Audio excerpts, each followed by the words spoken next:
Hello friends, welcome to Rapics. My name is Ravi Shankar. In this video, we will discuss about the recent update given by Income Tax Department. On 25th June 2021, CBDT has extended time limit for certain income tax compliances and also provided tax exemption for COVID treatment expenditure through a press release. Let's discuss about these updates in detail in this video. First, we will start with COVID treatment expenditure tax exemption. This exemption was again categorized into two types. First one deals with the tax exemption in respect of any financial assistance received by the taxpayer, either from employer or from well-wishers. So, if you receive any money from our employer or well-wishers for COVID treatment, such amount will not be taxable from financial year 1920 onwards. So, no need to pay any tax on it. And second one deals with tax exemption in respect of any financial assistance received by the family members of the deceased person, either from employer or well-wishers of the deceased person. Meaning, if the earning member of the family is died due to COVID and family gets some financial assistance, then it has to be dealt in the following manner.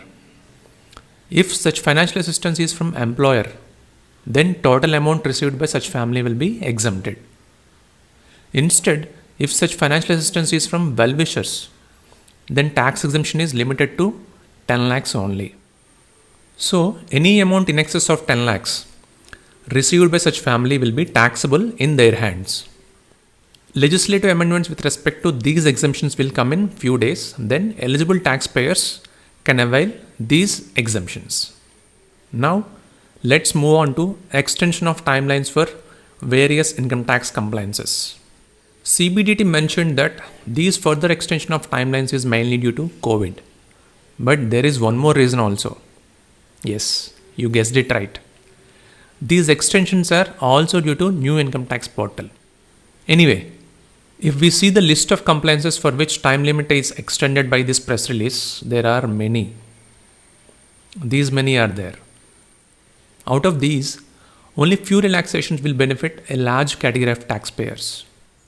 Those are tedious return filing, issue of Form 16,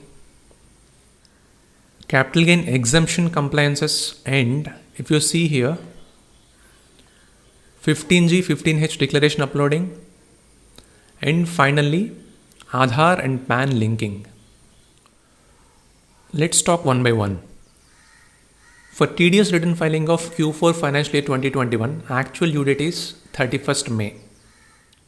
Initially it was extended to 30th June 2021. Now it was further extended to 15th July 2021.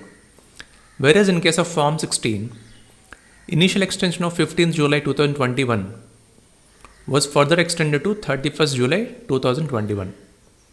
And as of now, there was no announcement regarding extension of ITR timelines.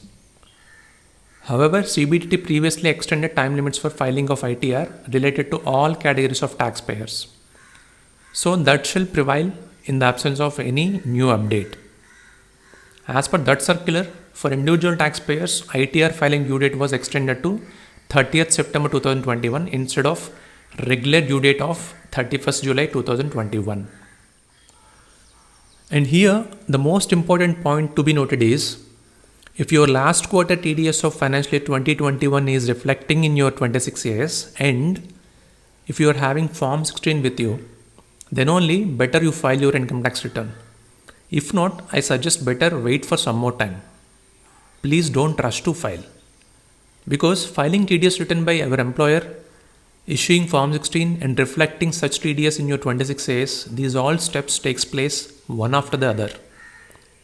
Moreover, now there is extension for TDS returns and Form 16 issuing also. So to get your TDS credit in 26AS also may take some more time. Since the amount which is reflecting in your 26AS only, you can claim as a TDS credit. First check your 26AS.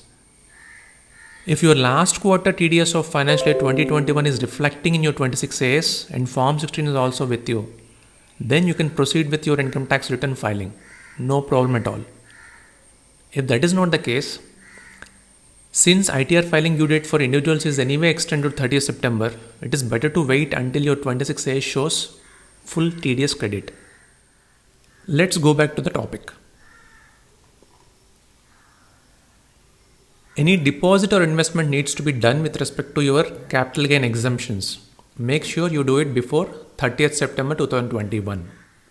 And also for uploading declaration of 15G or 15H, time limit was extended to 31st August 2021. Since we are unable to upload even these declarations also on the new portal, make use of this extended time limit. And finally, due date for linking Aadhaar and PAN was further extended to 30th September 2021. So whoever is yet to link them, do it at the earliest to avoid penalty and risk of getting your PAN invalidated. That's it guys for today. In this video, I have covered only sections which are most relevant for majority of taxpayers. If you want to refer other sections also, please go through the press release. If you need it, you can Google it. Otherwise, it is available in our Telegram channel. Link is in the description. So we will wind up here. I'll meet you with another interesting topic in the next video. Thank you for watching.